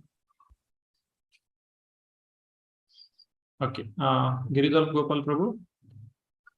Hare Krishna Prabhuji. Hare Krishna. Devan Deva Yajo Yanti Mad Bhakta Yanti Mam Api.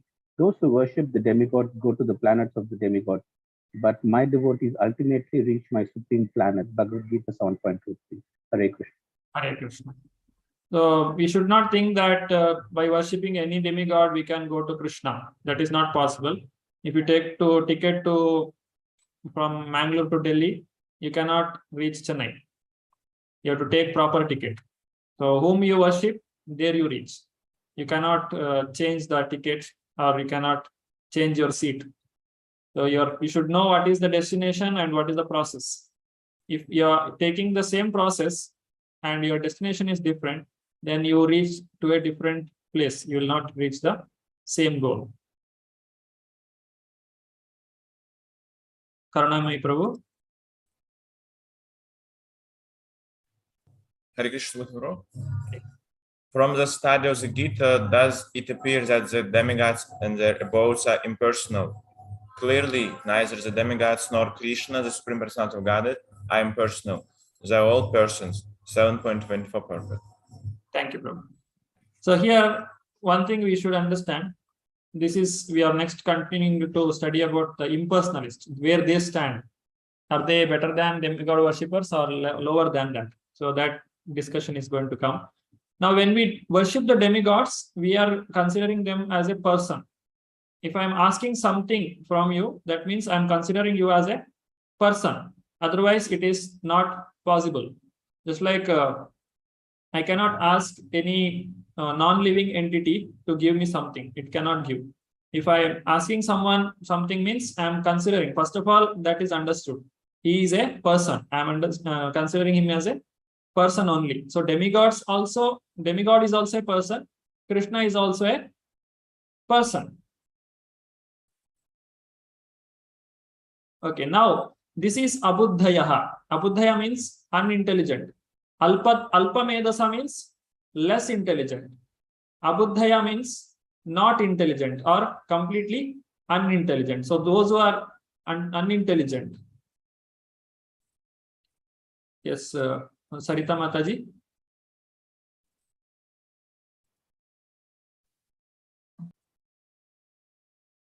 Unmute yourself.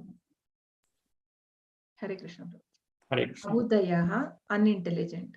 Those who are worshippers of demigods have been described as less intelligent persons. And here the impersonalists are similarly described. Persons who are under the impression that the absolute truth is impersonal are described as abuddhayaha, which means those who do not know the ultimate feature of the absolute truth. Purport 7.24. Hare Krishna. So this is also explained in Ishopanishad, where the worshippers of the demigods is better than these worshippers of impersonal feature. So worshipping the impersonal feature means you are not even considering him as a person. You are only considering him as some light or some energy. That is still lower understanding of the Lord. So for such people, Krishna will not reveal himself.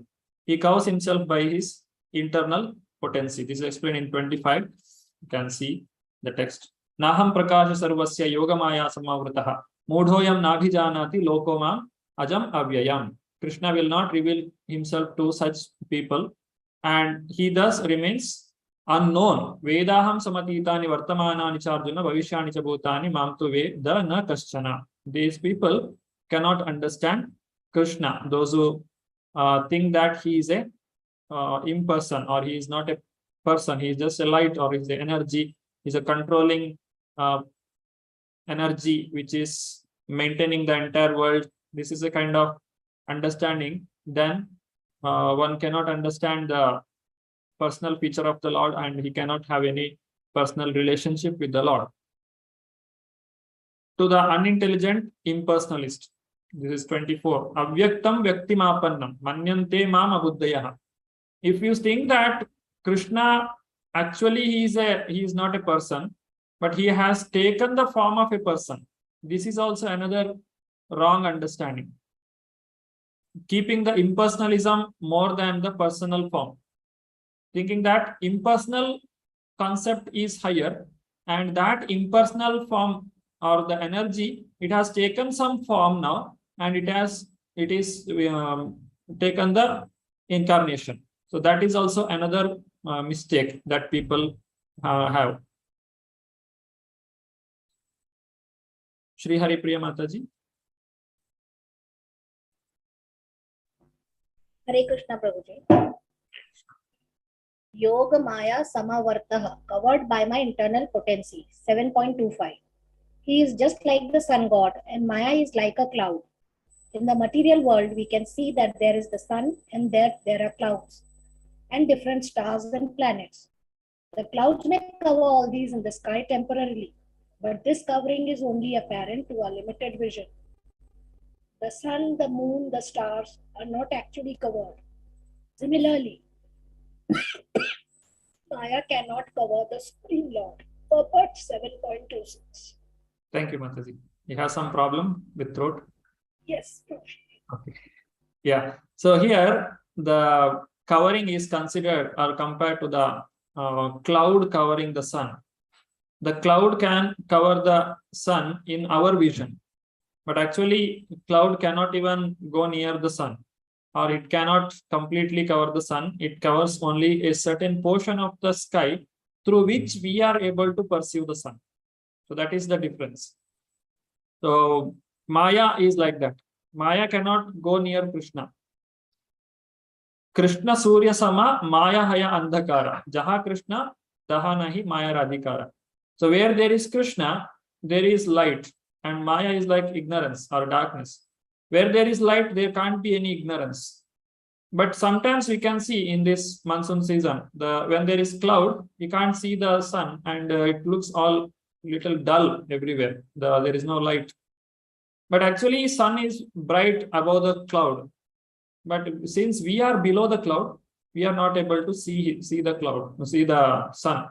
Similarly, the Lord also, he will not be visible to us, and this Maya, it will cover us. It will not cover Krishna. It will cover our vision towards Krishna, so we cannot see him. Maya cannot cover Krishna. Mam tu Veda na kaschana. Me not, no one knows. If you see the text number 26. How and when the living entity becomes covered by Maya?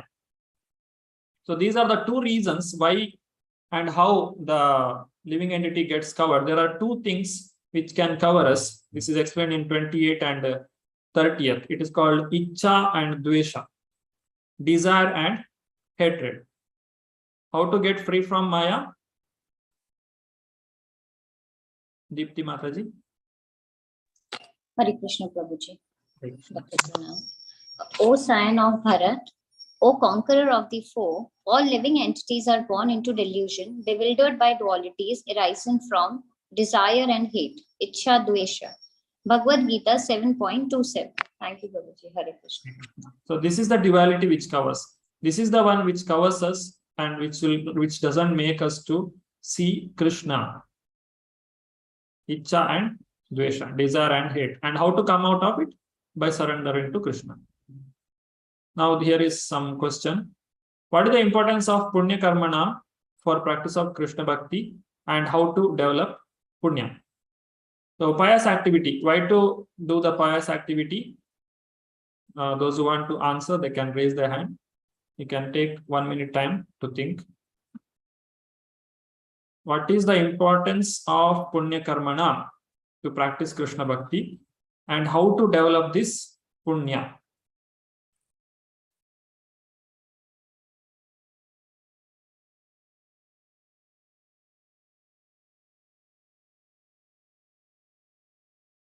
This is something to do with the 4 kinds of people who come to Krishna.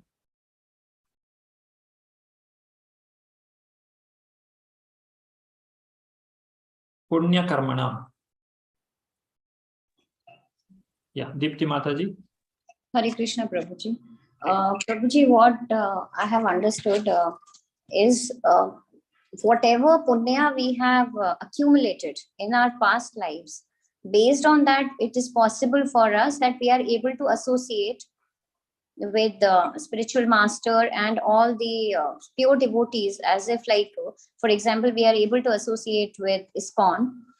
So it is only because of our punya karmana. So it is very much important for us to continue accumulate it, so that I mean, it helps us to. It is only possible because now we have been purified, and we have already got rid of all our sinful reactions or the sins that we have done. Not all of them, but at least we have become eligible to awaken our constitutional position, to understand that particular constitutional position with the Lord. And it is only when we have come in association with Prabhupada Ji, by how we are reading the books, we are doing Shravanam through Srimad Bhagavatam. So the association of all the pure devotees, association of all the devotees, Vaishnavas. So that is why, Prabhuji, it is very much important for us. This is one of the reasons. And not only that, it is also important that what I have understood is, we have whatever punya karmana we have accumulated. The goal is to elevate spiritually. So that is the only goal, and that is the accumulation that we have collected everything. And the result that we are getting now is that we are trying to elevate ourselves spiritually, and we are following all the regulative principles. So when we try to further purify ourselves, like whatever regulative principles we have been following here, so these are also, they also help us in elevating spiritually. So this is what I have understood, Prabhuji. Hare Krishna. Thank you. Here punya means there are 2 kinds of punya, sukriti. One is bhogonmukha sukriti, other one is bhaktyunmukha sukriti. So bhogonmukha sukriti means, if you see, there are people who are very rich and they have all the facility for their sense gratification. That is also a result of their punya or pious activity. And there are people, devotees, they are not materially very comfortable, or they are not having much comfortable position or sense gratification, but they get all the opportunity for serving the Lord. This is called Bhakti Unmukha Sukriti. So if you are done Bhogonmukha Sukriti, we will get opportunity for sense gratification more and more. And if you are done Bhakti Unmukha Sukriti, we get more opportunity for serving the Lord. But whatever kind of Sukriti or Punya you have done, it will act as like a bank balance, or it will, you have some currency with you, you can spend it. So how you want to spend that, you have to make intelligent decision.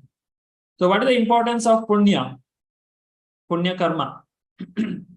If somebody has done punya, he will get a good birth in a rich family or aristocratic family, and in such families you have more freedom, and you are more easy for you to start the Krishna consciousness or practice spirituality. But the other way also it is possible. One who doesn't have any problem in their life, they don't remember Krishna. So that also possible. So it is 50-50 chance. But anyhow, if you have the punya, you have the opportunity to begin Krishna consciousness.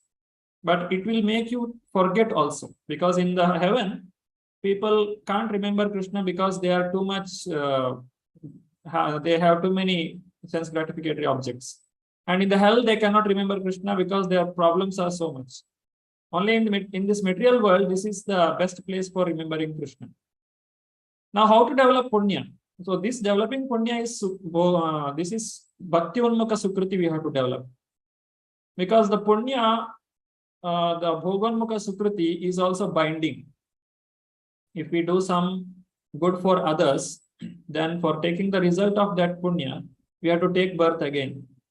And again coming to cycle of birth and death. Abrahma Bona Loka, where there is a in Brahma Samhita it is told either Yastvindra Gopa Mathavendra Mahosva Karma Bandhanu Rupa Phalabhajana Matanoti Karmani Nirdhati Kintuja Bhakti Bhajam Govinda Madipurusham Tamaham Bhajam. Either the king of the heaven, that is Indra, or the Indra Gopa, the insect, both are enjoying their karma, either punya or papa karma. Karmani nirdhati kintuta bhakti bhajam. The bhakti that we do, it will destroy all the karma, either punya or papa. It will destroy punya also because it becomes an obstruction for service to Krishna.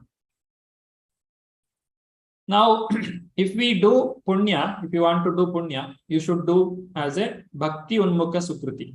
That means if you are giving some charity, give charity for the spreading Krishna consciousness. Or if you want to do any annadana or the food for people to take, or you want to do some help, then do it as a devotional service. You distribute, instead of distributing any food, you distribute the prasadam. In this way, connect everything to the Lord so that it will not be binding us. It will help us to go back to Godhead. You can do the punya, along with that, it will become the devotional service also. Otherwise, the punya also can bind us. Okay, anybody wants to read this? Sureshwar Priya Mataji. Hare Krishna Prabhuji. Chapter 7, Jnana Vijnana Yoga, Knowledge of the Absolute. The 7th chapter particularly explains how one can become a fully Krishna conscious person. By gradual development of Krishna consciousness in good association, the living entity can understand that due to forgetfulness of Krishna, he has become conditioned by the laws of material nature.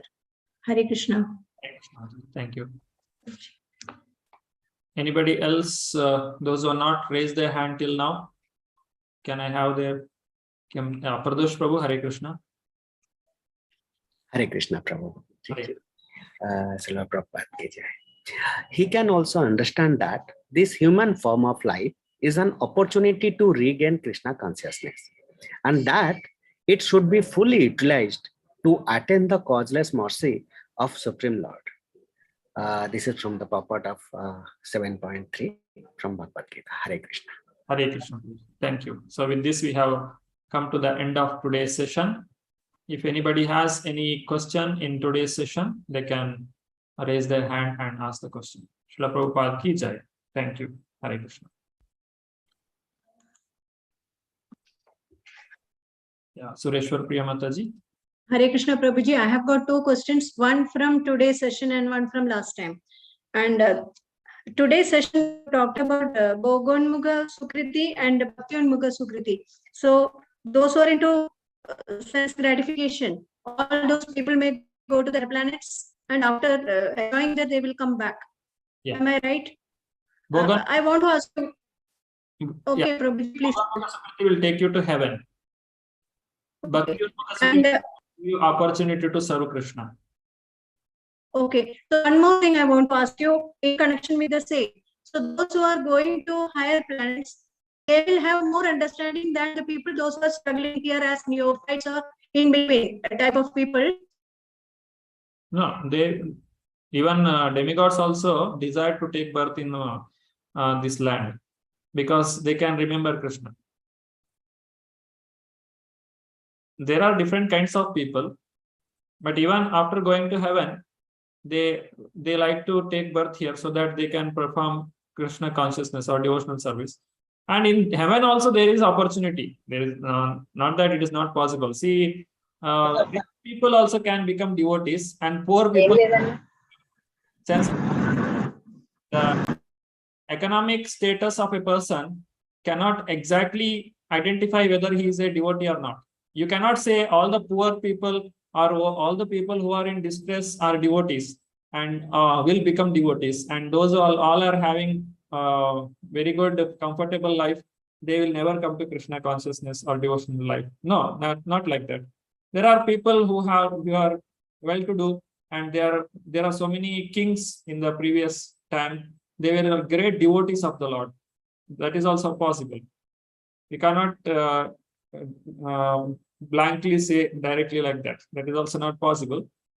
Even in heavenly planet, Indra also gets the opportunity to serve Lord Vamanadeva, because he has Vamana is a son of Kashyapa, and Indra is also son of Kashyapa. They are Aditya.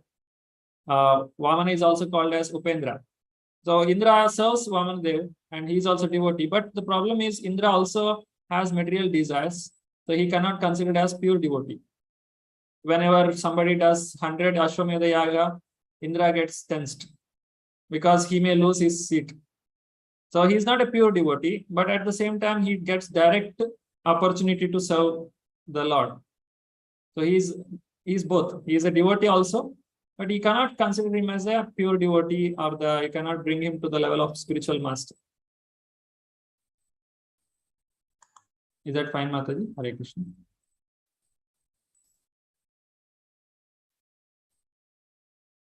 It was Sureshwar P. Mataji.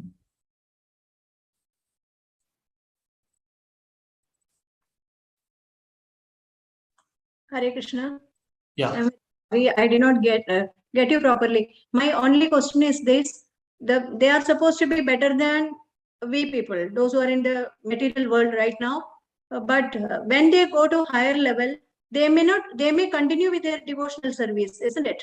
So they can directly go to Krishna Loka from higher planets to Krishna Loka. Is that possible or not? That is one question. Yeah, wait, I'll answer this straight. It is possible, Mataji. It is not impossible, but most of the cases, what happens, person will get lost in the enjoyment. That is what we can see practically. It is theoretically possible. Hare Krishna. Mataji, your network is poor, I think.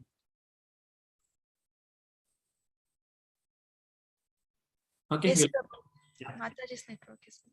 We'll go to next question. Sarita Mataji. Hare Krishna, Prabhuji.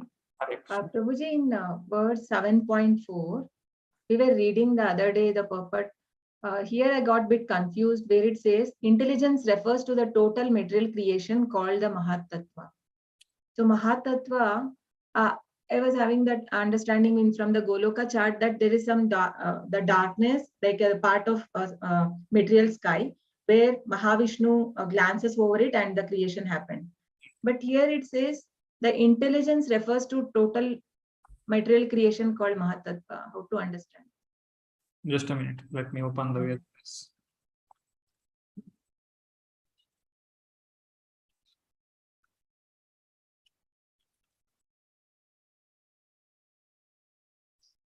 Seven 7.7, isn't it? 7.4.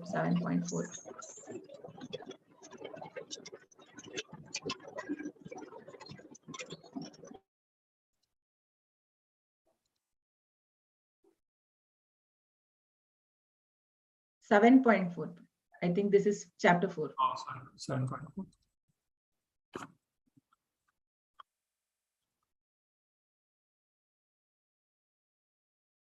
Further down. Yeah.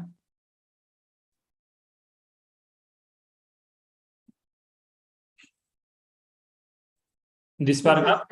Yeah, down, last word, 6th line. From the 8 separate energies of the Lord are manifested. Above that, the intelligence refers to the false ego and I am and its mind, which constitute the basic principle of material existence, includes 10 sense organs. For okay, intelligence refers to the total material creation called the Mahatattva. Therefore, from the 8 separated energy of the Lord are manifest the 24 elements of the material world, which are the subject matter of Sankhya atheistic philosophy. They are originally offshoots from Krishna's energies and are separated from him. But atheistic Sankhya philosophers with poor fund of knowledge do not know Krishna as the cause of all causes. The subject matter for discussion in the Sankhya philosophy is only the manifestation of the external energy of Krishna as it is described in the Bhagavad-Gita. So here you're telling intelligence refers to the total material creation called the Mahat Tattva. Yes, Prabhuji. Yeah, this intelligence is not the internal energy of the Lord. This is something else. It is described here. But the Mahat Tattva is whatever you told, that is the correct one. Mahat Tattva is the total energy of the Lord, which is manifested and not manifested. I don't know why it is considered as intelligence here, but this intelligence is not the intelligence which is coming in the among the 8. That is a 5 plus 3. That is not the one here you're referring to. But this is the same shloka which says that 8 elements. Yeah. Krishna's. Bhumi. Earth, water, fire. Fire. Yeah, this is not the internal potential, not the subtle energy of the Lord. This intelligence, you can take it as reverse. Mahat Tattva here considered as the intelligence. This intelligence refers to the total material creation called the Mahat Tattva. But Mahat Tattva is not the our subtle energy or the subtle creation. 5 gross and 3 subtle we have, no? Mind, intelligence, and false ego.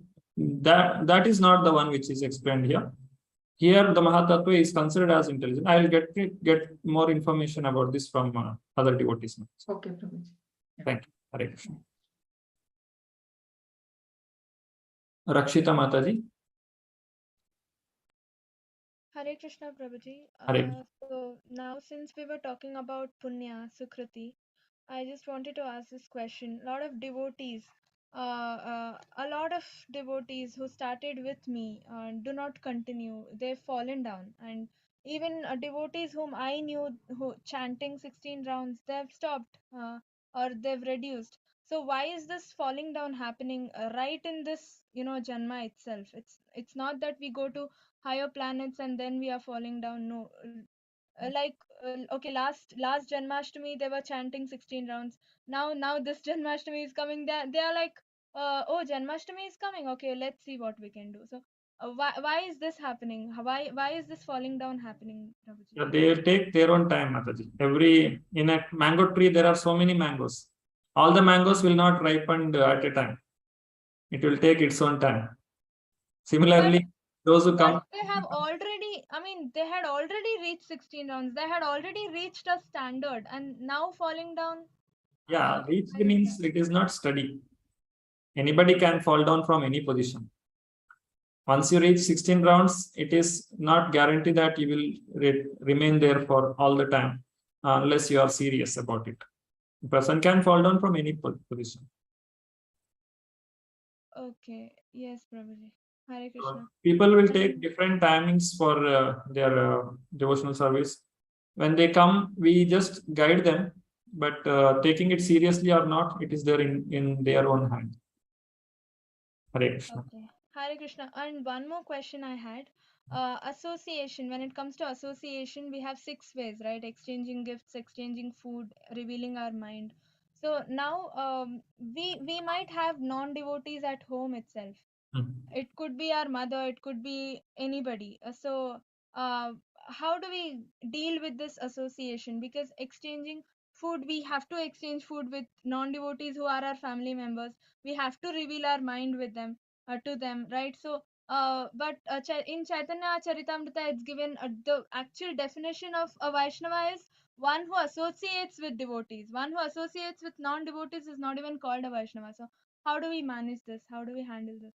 It will check how strong you are. You should give them association. You should not take their association. But how is that possible? Because they are family members, right? Yes. If your family members are not devotees, it's your duty to make them devotees. It is your opportunity to make them devotees. Krishna will not make mistake. He has kept everyone in certain position so that you have something to do there. So try your best, give them good opportunity, give them prasadam, and try to bring them to Krishna consciousness. And if it is not possible, minimize the association and don't take any offense or don't break the relations, but you should intelligently deal with them. Yes, Prabhuji. So you should, it is like, if you are strong, then they will come to you. If they are strong, then you will go to them. So it is like, pray to Krishna. Krishna will help everyone. Nobody is directly allowed 100% facility for serving Krishna. Everyone has one or the other reasons for reducing their service. But we should intelligently manage the things and take to Krishna consciousness. When Prabhupada went to America, people were not accepting the teachings, whatever Prabhupada has given. If you read Prabhupada's Lilamrita, it will give a lot of energy for preaching and for dealing this kind of situation. You just read it, how Prabhupada started this mission, where he stayed, what kind of people were there, what kind of people gave him association, and Prabhupada did not take their association, he gave his association to them. He made them to chant. Prabhupada was not contaminated by their bad habits, but rather they got purified. Just like the sun purifies the dirty place, but it will not get contaminated. So we must increase our devotion. We must become more stronger so that we can make others also devotees. It's a challenge, Mataji. There is trouble is there, but you should take it as challenging. Thank you so much, Prabhuji. Hare Krishna. Hare Krishna. Karunamai Prabhu, Hare Krishna.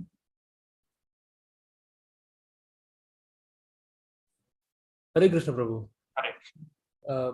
Prabhu, I had a question. That you said when we practice bhakti, the bank balance of so-called papa and punya both get reduced.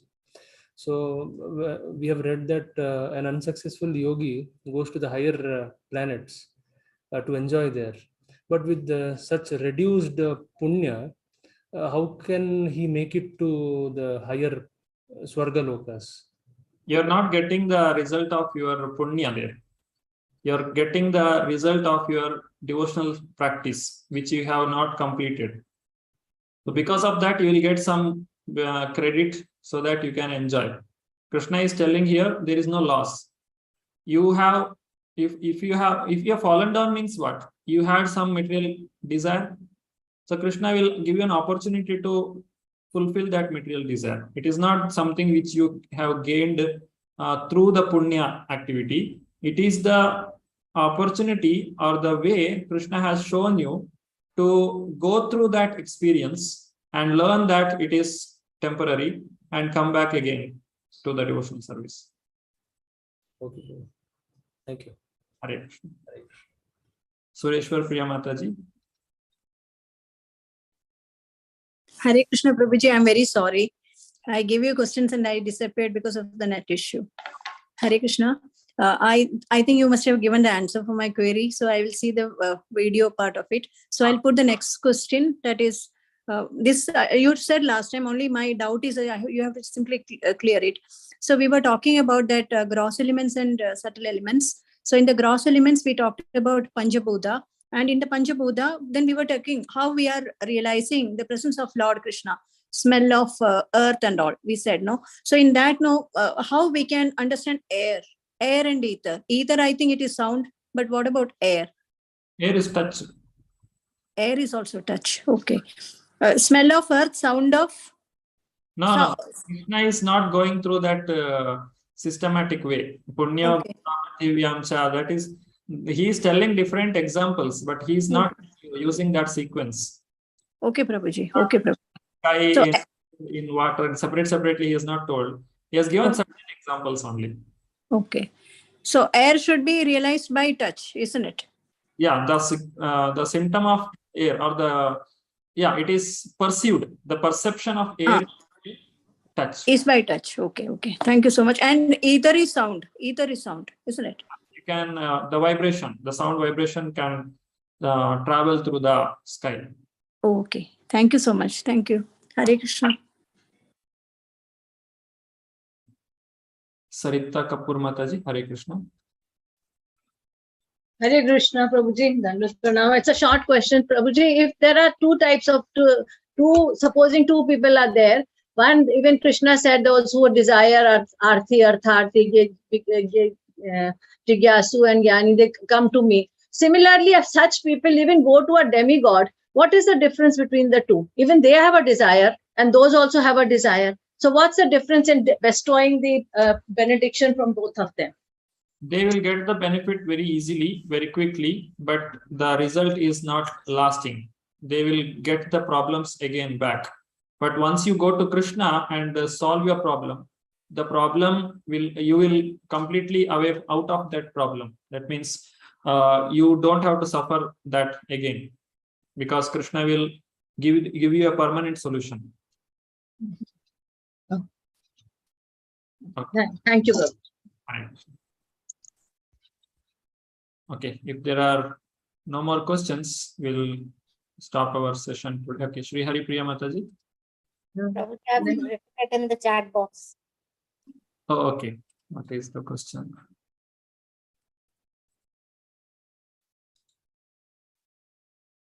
Where do we place a laborer who is instructed by contractor to build the Krishna temple? He does not have any devotional attitude towards God.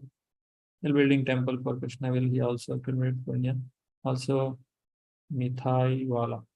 Many sweets are bought the offer to Krishna by a devotee. Yeah, it is business.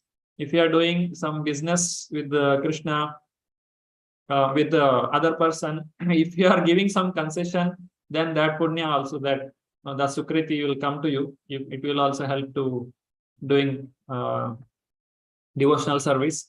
And any touch that you have to Krishna, it will have certain opportunity to come to Krishna consciousness. Just like a security guard of a temple, he has the opportunity to see that Lord every time. The Lord, whenever he goes to procession, or when the devotees are coming, they are talking, that he may be a security guard who is taking salary, but he has very good opportunity to take the association of the devotees and the Lord.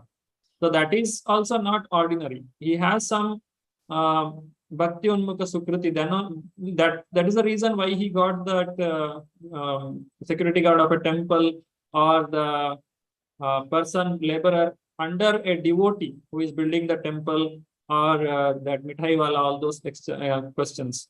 But there is chances are limited.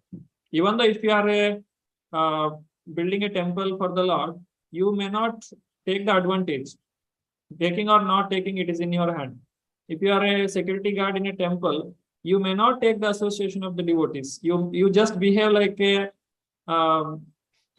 security guard only. You may not relate to them. Then you are losing the opportunity. But the opportunity is there. If you take the opportunity, you can advance. Or if you reject it, then it is in your hands. Thank you, Prabhuji. Hare Krishna. Hare Krishna. I think that is the only question. No, where do you place? Okay, the same question you are pasted in again.